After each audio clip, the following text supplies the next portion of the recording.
Welcome to the Bold Money Revolution podcast. This is your source for straight talking, no fluff, business and high performance conversations that add real depth and value to the way bold leaders live, work, and thrive. I'm your host, Tara Newman. I'm here to show you how to optimize your performance as a leader so that you can grow a business that is profit-rich, efficient, and allows you to generate real, tangible wealth for yourself and others. We are here to help you lead with your values, to perform without overwhelm and burnout, and to do your most important work in the world. Hey there, bold leaders. Welcome to another episode of the Bold Money Revolution podcast. I am your host, Tara Newman. And today, I don't know if my voice is going to sound a little different. I just got done with a Peloton ride, and I am recording this podcast a little earlier in the day than I normally do. Because as it would happen, we're talking about goal setting today, but as it would happen, Tara has goals and her life has other plans. And sometimes that happens, you know? I have big goals and my life is saying, but you're a mom, but you're a daughter, but you're a dog mom, and you're a homeowner, and life is just coming at me, but I am more committed to my goals than I am to the reasons that are looking to hold me back. So I am here early in the morning with morning voice to share with you on this podcast, and I'm looking forward to it. You know, today on my Peloton ride, I had done, the last 2 days, I had done, kind of a more of a high intensity, get your heart rate up, be like completely bathed in sweat, get off the bike and have Bambi legs kind of a workout. And today I had planned more of a zone 2 workout, which was go slower, control your ego, forget about what your mind is telling you that you're not going fast enough, that you're not going hard enough, and stay within your heart rate zone for recovery, for endurance, for fat burning, for your mental health, for all of those things. And it's not easy to slow down, right? We talk about that a lot on this podcast. It's not easy to slow down. And the one thing that got me through was I know what my goals are. I know why I'm on that bike, and I know why I had chosen to do that type of a workout. And so when I was antsy and uncomfortable and sitting in that itchiness of discomfort where my ego was telling me, you can do better than this, you can ride harder, you should be sweating more, you should, look at the leaderboard or whatever, I was able to really anchor into my purpose and my goals and the commitments that I've made toward those goals, and how one of those commitments was this type of a ride. And I wanted to share that story because I think it's really relevant to the conversation we're having today. We are talking a lot about goals on the podcast because being able to set and achieve a goal in a way that feels good and honors you, the human, is fundamental. It is a fundamental skill. It's a required competency for running a business. And these podcasts, so a little behind the scenes, these podcast episodes this year are very intentionally curated, because what I have found is that my clients and the learners and participants who are in the Brave Society, they also listen to this podcast. And so what I do on the podcast coincides with what we're talking about in coaching sessions or in the mastermind or in the Brave Society, because I want to create an immersive learning experience, and I don't always have the time to have these types of very curated conversations in those spaces. So if you're listening to this and you are not in the Brave Society, actually, it's now the Bold Profit Academy. If we have timed these podcast episodes correctly, we have already announced that we are rebranding and that it is now the Bold Profit Academy, formerly known as the Brave Society. So if this is something that you want to go deeper with and have a more immersive experience with, where we take you through the energy, the mindset, and the strategy I want you to join us in the Bold Profit Academy. It's open for enrollment. And so if you're interested, don't hesitate to join today by going to theboldleadershiprevolution.com/academy. Because right now, the reason why we're talking about goal setting is because in the Bold Profit Academy, we've been working to build the goal setting and planning skill throughout our Q1 curriculum. Our Q1 curriculum has been focused on generating revenue so you can create significant income, increase your profits, and start your sales year strong. We know that setting goals increases your performance because they give you a focal point and something to measure. Setting a goal is an easy way to organize and direct your effort to increase the likelihood of you actually getting what you want. Setting a goal does not mean you will achieve it.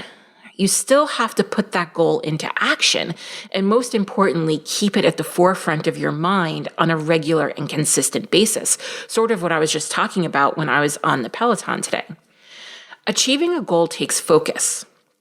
Achieving a goal takes consistently showing up for that goal. Achieving a goal takes habit creation, a change to how we normally do things. And it takes persistence to keep going, even though you might doubt whether or not you will achieve that goal. Achieving a goal requires you to cultivate self-beliefs that might require you to create new neural pathways and unlearn previous beliefs. Achieving a goal takes patience and the ability to delay gratification.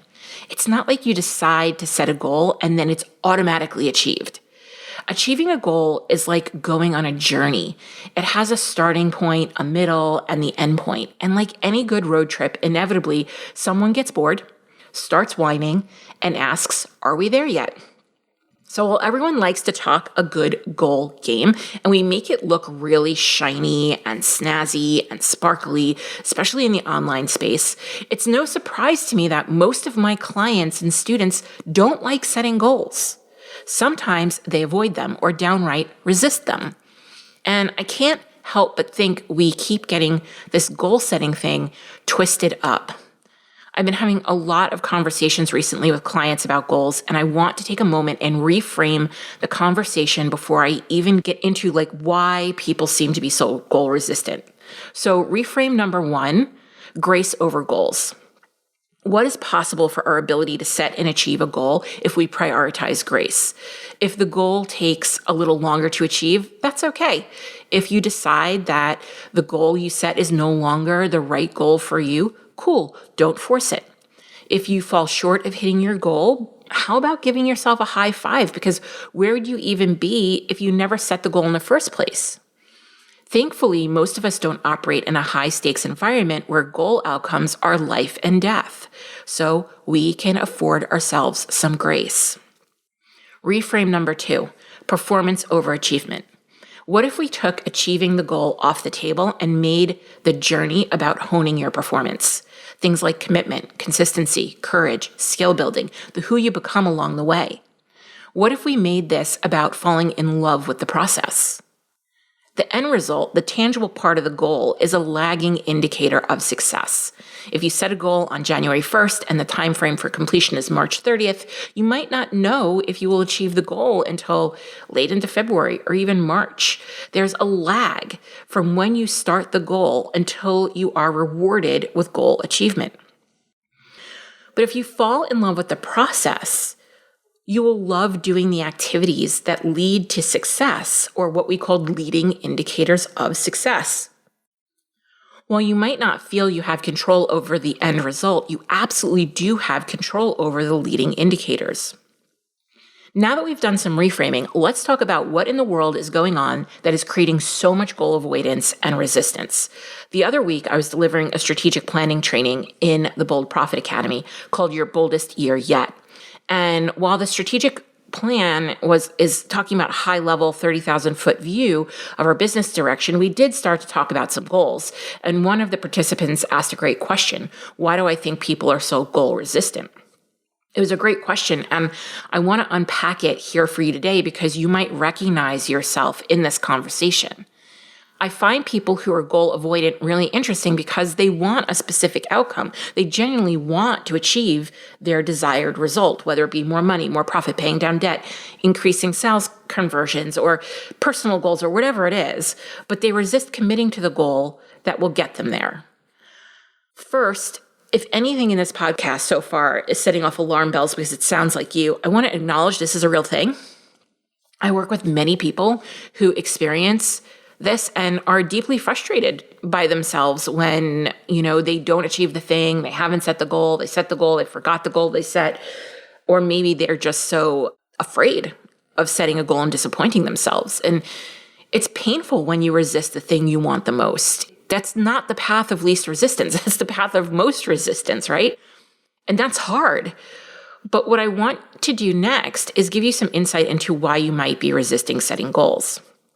I've personally done this many times with revenue goals, and for me, it's usually always linked to my self-confidence in going and doing the things I know need to be done to get where I want to go. And I know that some people, when they hear me talk about my self-confidence or lack thereof, it's always really surprising to them because I present in a very confident way. However, my self-confidence has been a huge area for me that I've had to work on. And I've received lots of feedback from mentors around my lack of self-confidence. And so even we're all human, have these issues. So self-esteem is a big one for why people avoid goals. Self-esteem is defined as confidence in one's worth or abilities or self-respect. And I think that, when we have lower self-esteem, or when we're struggling with our self-esteem, when we're struggling with liking ourselves and believing in ourselves and seeing ourselves as worthy of the goal, and all those things, it really comes into play. Here's another way to look at committing to a goal. Committing to a goal is like being in a sales conversation with yourself. Logically, you want to set a goal because you know that is what will bring you closer to what you want. You are selling yourself on going all in on this thing you want. And then there's a part of you in your brain that is afraid that if you set the goal, you might fail. Or if you buy the goal, right? In a sales conversation, if you buy into that goal, it will end in a way that maybe it's ended in the past. Let's face it, you haven't always risen to the occasion. You have duped yourself and broken promises and have disappointed yourself, most likely more than once. I know I have. So you start to think, what will make this any different? How do I know I won't disappoint myself again? And like any sales conversation, you need to focus on the value of the goal, the transformation that will take place. You have to get clear on your reasons for the goal and sell yourself on why now is the perfect time for you to rise to this challenge. Aside from fear of failure and disappointment, other reasons why you might be avoiding setting goals is because you created a story around what goal setting means, like goals equal hard work, or achieving the goal you set might lead to burnout. Lots of women, as they grow their businesses and step into greater levels of success, fear that they will burn out. Maybe you've reached a level of success that you never thought possible, and now setting a goal to go beyond that is unfathomable or uncomfortable. Are you a control person and feel like you have no control over the goals you set? Maybe you don't like feeling tied to one particular goal. Maybe your dream feels so big, it's overwhelming to try and break it down into actionable goals and steps. And I want to tell you the truth. None of these things are actually true. You can trust yourself to set goals and achieve them with joy. You can set goals that feel aligned and easy to achieve, even though they will challenge you to grow. You can set goals where you have a greater control over the outcome because you can control your actions.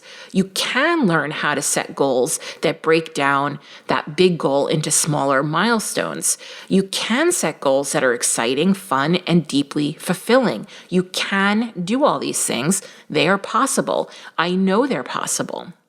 And I believe that you can do this for yourself. I believe you can set goals in a way that honors you, the human being, and I believe that you can develop this fundamental skill.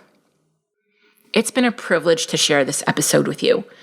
Please know I believe in you and the power of small business owners. Take good care. Hi, it's Tara. Let's talk about the Brave Society. Did you know I've been running this program since 2018? It's true. And each year I use my 20 plus years experience in leadership development, sales, and performance coaching to understand what small business owners truly need to grow their businesses. I observe, listen, and research the challenges small business owners face when shooting for that $250,000 revenue goal. Why $250,000 and not the tried and true benchmark of $100,000? Well, $100,000 does not equate to $100,000 in salary for you. As a matter of fact, $100,000 in revenue allows you to take home about $50,000 per year if you're managing your money really well. And I don't know about you, but running a business takes a lot of heart, soul, and guts. And $50,000 just does not feel equivalent to what I know you're putting in. That's why in the Brave Society, we have custom curriculum designed to support you in growing your business to $250,000 in revenue, so you're not left guessing what to do next. The biggest difference with Brave is it's not about information. It's about implementation. Each quarter, we come out with fresh curriculum that includes a 6-week implementation cycle that pieces you through the steps you need to take so you complete projects that increase your bottom line. Each implementation cycle includes office hours with me, where you get tailored mentoring so you can work through any hurdles you might be experiencing along the way. You have access to tools and resources to help you assess where your business is and trainings to support you in your next step, so you have proven systems to help you grow. We have a robust and supportive community of business professionals in a wide range of different industries, from coaching, consultants, real estate, marketing, graphic design, therapists, wellness professionals, who are all running businesses that sell premium services and products. In the Brave Society, we have a strong commitment to your results, so you remain focused on your highest value tasks. If you're ready to create significant income so you can give yourself a generous raise, profit well, and lead your business in a way that aligns with your ambition, head on over to theboldleadershiprevolution.com/brave and apply to join us now. If you've found this podcast valuable, help us develop more bold leaders in the world by sharing this episode with your friends, colleagues, and other bold leaders. Also, if you haven't done so already, please leave a review. I consider reviews like podcast currency, and it's the one thing you can do to help us out here at the Bold Leadership Revolution HQ. We would be so grateful for it. Special thanks goes to Stacey Harris from Uncommonly More, who is the producer and editor of this podcast. Go check them out for all your digital marketing and content creation needs. Be sure to tune into the next episode to help you embrace your ambition and leave the grind behind.